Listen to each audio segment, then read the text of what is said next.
আমি মোস্টলি মেলোডিকে প্রাধান্য দিই এবং আমার কাছে মনে হয় যে মেলোডিটা খুবই গুরুত্বপূর্ণ।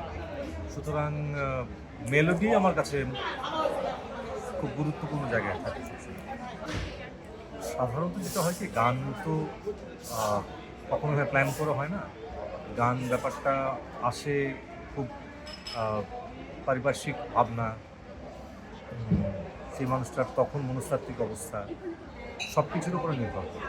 আসলে একটা ক্রিয়েশন তখনই সামনে চলে আসে যখন তার পারিপার্শ্বিক অবস্থাগুলোর দ্বারা সে প্রভাবিত হয়।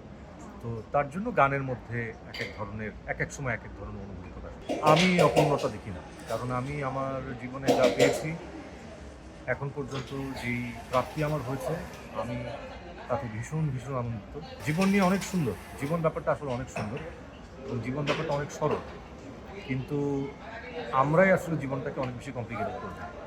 প্লেব্যাক সেই অর্থে আমি প্লেব্যাক করি খুব কম, তবে আশা করছি আমার একটি নতুন গান যেটি আসবে মাসুদ হাসান উজ্জ্বলের বনলতা সেন এই ছবিতে। এই গানটি আমি এবং শাহান দুজন মিলে লিখেছি, আমারই সুর করা, আমার সঙ্গীত, এবং আশা করছি গানটি বনলতা সেনে আসবে। প্রত্যেকের কাজের ধর্ম আলাদা, প্রত্যেকে এক একভাবে ভাবে, এক একভাবে চিন্তা করে এবং এক একভাবে তার কাজের প্রয়োগ করে।